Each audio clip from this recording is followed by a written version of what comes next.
Hello friends, welcome to సిరా thoughts. నేను మీ Ramesh. New year నైట్కి పాట్లక్ ప్లాన్ చేశారు అండ్ మమ్మల్ని ఏమో చికెన్ డిష్ చేయమని చెప్పారు. ఆంధ్ర స్పైసీ చికెన్ కర్రీ అంటే ఎలా ఉంటుందో తెలుసు కదా. దాన్ని ఎలా చేయాలో నేను మీకు చూపిస్తాను. దీనికి కావాల్సిన main ingredients 5 LB chicken thighs, అంటే మీరు హోల్ చికెన్ కూడా యూజ్ చేసుకోవచ్చు. 5 tablespoon chilli powder, 1 tablespoon turmeric or పసుపు, సాల్ట్ ఒక 3 టీ స్పూన్స్, కర్డ్ ఒక 2 కప్స్ అండి. ఇది కొంచెం కిడ్స్ కూడా వస్తున్నారు and it gives different flavour, so అందుకే నేను కర్డ్ కూడా యూజ్ చేస్తున్నా. నేను ఇప్పుడు మీకు చెప్పినవన్నీ కేవలం మ్యారినేషన్ కావాల్సిన ఇంగ్రీడియంట్స్ అండి. కర్రీలోకి ఏం కావాలో అవి మీకు తర్వాత చెప్తా.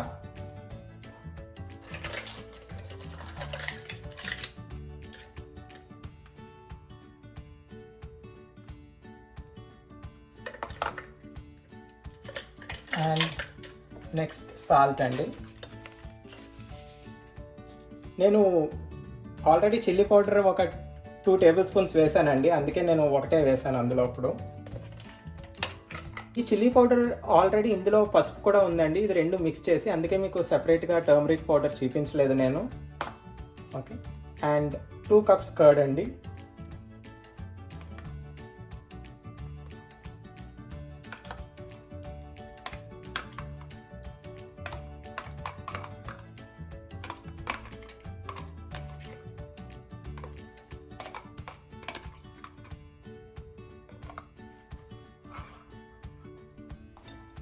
దీన్ని మ్యారినేట్ చేసుకొని అట్లీస్ట్ ఒక 1 అవర్ ఉంచుకోవాలండి. అప్పుడే ఈ స్పైసెస్, ఈ చిల్లీ పౌడర్ అండ్ టర్మరిక్, ఈ ఫ్లేవర్స్ అన్నీ చికెన్కి పడుతుంది. అట్లీస్ట్ దీన్ని ఒక 1 అవర్ మ్యారినేట్ చేసి ఉంచుకోండి. ఓకే అండి, హోల్ గరం మసాలా కావాల్సిన ఇంగ్రీడియంట్స్: లవంగాలు, ఎలాచి, స్టార్ ఎనీస్, ధనియాలు, అండ్ ఇందులో కొంచెం సాజీరా కూడా ఉంది, అండ్ దాల్చిన చెక్క ఆర్ సినమన్, గసగసాలు. ఇట్లా అన్నిటిని కొంచెం బ్రౌన్ కలర్లో వచ్చేంత వరకు ఒక 2 మినిట్స్ డ్రై ప్యాన్ మీద రోస్ట్ చేసుకొని తర్వాత గ్రైండర్ చేసుకోవాలండి.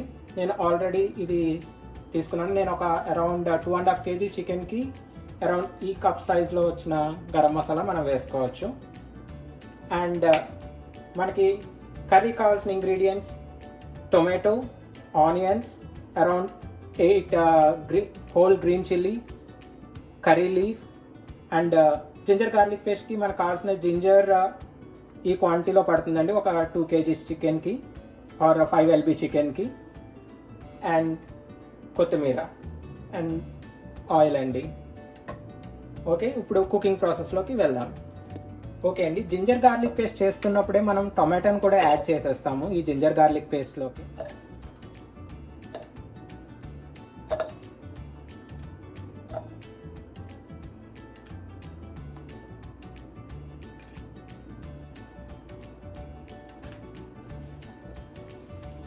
ఓకే, ఇది మిక్సీ చేసుకొని ginger garlic paste and along with tomato paste చేసుకుందాం.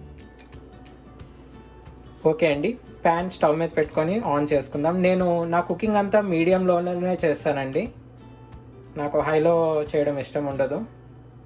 సో అరౌండ్ 5లో పెట్టుకున్నా. ప్యాన్ ఆల్రెడీ డ్రై ఉంది కాబట్టి ఇది హీట్ అవుతుందండి. సో అరౌండ్ 2 kg అంటే 5 LB చికెన్కి 1 కప్ ఆయిల్ పడుతుందండి, ఆర్ మీకు కొంచెం తక్కువ కూడా వేసుకోవచ్చు. సో నూనె బాగా మరిగిన తర్వాత అప్పుడు మనం ఆనియన్స్ ఫ్రై చేసుకోవాలి. ఓకే అండి, ఇప్పుడు నూనె వేడెక్కింది, సో మనం ఆనియన్స్ అండ్ గ్రీన్ చిల్లీ వేసేసుకోవచ్చు.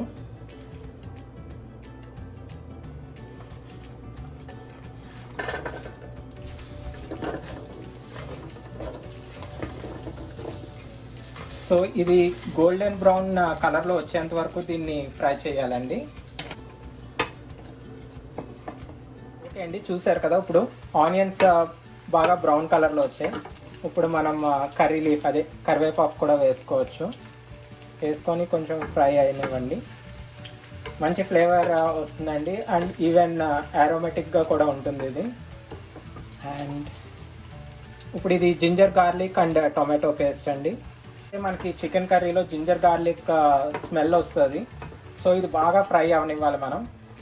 మీకు అది ఎప్పుడు అయ్యిందని తెలుస్తుందంటే జస్ట్ ఈ ఉన్న ఆయిల్ అంతా అప్పుడు పీల్ చేసుకుంటుందండి జింజర్ గార్లిక్ పేస్ట్. వన్స్ అది బాగా ఫ్రై అయిన తర్వాత ఎగైన్ అది విడవడం మొదలు పెడుతుంది ఆయిల్ని. సో అప్పుడు అది ఫ్రై అయిందని మనకు తెలుస్తుంది. సో దాన్ని ఇలా కొంచెంసేపు ఫ్రై అవనిద్దాం. చూసారు కదండి, ఇది ఆల్మోస్ట్ ఫ్రై అయిపోయింది మనకి జింజర్ గార్లిక్ పేస్ట్. అండ్ మీరు చూసారంటే ఆయిల్ అంతా ఆల్మోస్ట్ మళ్ళీ యాజ్ ఇట్ ఈస్గా మనం ఎంత వేసామో అంత లెవెల్కి వచ్చింది. సో ఇది ఆల్మోస్ట్ అయిపోయింది. ఇప్పుడు మనం ఇందాకలా గ్రైండ్ చేసుకున్న ఈ గరం మసాలా పౌడర్ వేసేసుకోవాలి ఇప్పుడు. అండ్ వేసుకొని కొంచెం లైట్గా కలుపుకోండి సో దట్ గరం మసాలా కూడా ఆయిల్లో ఫ్రై అవుతుంది కొంచెం.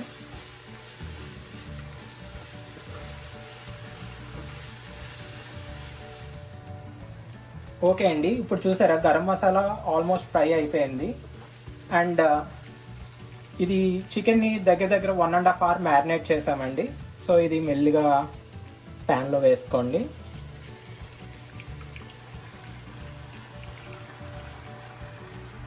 అండ్ వేసుకున్న తర్వాత ఒక్కసారి దాన్ని మిక్స్ చేసుకోండి సో దట్ మసాలా అంతా ఈవెన్గా స్ప్రెడ్ అవుతుంది ఈ పీసెస్కి. కొంచెంసేపు ఇలా ఈ మసాలాలోని ఆయిల్లోని దీన్ని ఇలాగా ఫ్రై అవనివ్వండి. అప్పుడే లిడ్ పెట్టుకోవద్దు, కొంచెం లైట్గా ఇది అంతా ఈవెన్గా మిక్స్ చేసుకొని ఒక 5 minutes అందు మీద ఉంచండి. తర్వాత మనం క్యాప్ పెట్టుకొని చికెన్ని మసాలాని కుక్ చేయనివ్వచ్చు.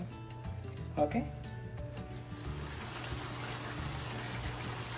ఓకే అండి, ఇదిగోండి ఒక 5 minutes ఉంచాము. ఇప్పుడు లైట్గా కొంచెం కారం వేసుకోండి. మీకు స్పైసీ వద్దు అనుకుంటే ఇది వేసుకోక్కర్లేదు, లేదంటే మాకు కొంచెం స్పైసీగానే తింటాము. అండ్ సాల్ట్ మీ టేస్ట్కి తగినంత.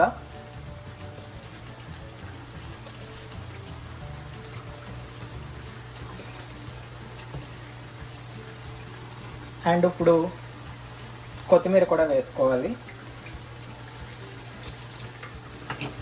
ఇది ఒకసారి మిక్స్ చేసుకొని మనం మూత పెట్టేసుకోవచ్చండి. ఇది కుక్ అయినంత వరకు అరౌండ్ మధ్యలో ఒక 20 minutes తర్వాత ఒకసారి మళ్ళీ మిక్స్ చేసుకోండి. తర్వాత అరౌండ్ 45 minutesలో మీకు కర్రీ రెడీ ఉంటుంది.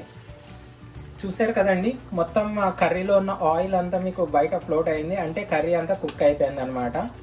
సో మీరు దీన్ని ఇంకా డ్రై కర్రీలా కావాలనుకుంటే ఇంకో 30 minutes ఉంచాలి. కాకపోతే మీరు లో ఫ్లేమ్లోనే పెట్టుకోండి, మధ్యలో స్టిర్ చేసుకుంటూ ఉండండి సో దట్ అడుగంటకుండా ఉంటుంది. మీరు కానీ గమనించారంటే నేను అసలు ఇందులో 1 cup వాటర్ కూడా వేయలేదండి, ఇదంతా చికెన్ నుంచి వచ్చిన వాటరే.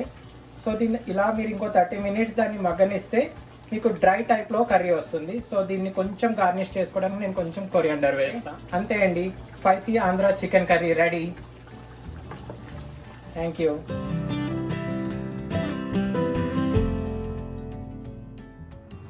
కూర్చోమ్మా, Andhra chicken curry ready. Taste చేసి చెప్తావా? Wow, sure, why not. చాలా కలర్ఫుల్ గా ఉంది. టేస్ట్ ఎలా ఉందో? నిజంగా నచ్చిందా? చూసారు కదండి, మా వైఫ్కి నచ్చిందంట, అంటే ఇంకా అందరికి నచ్చినట్టే. సో మీరు కూడా ట్రై చేయండి, ఎలా ఉందో కామెంట్ బాక్స్లో మెన్షన్ చేయండి. Thank you.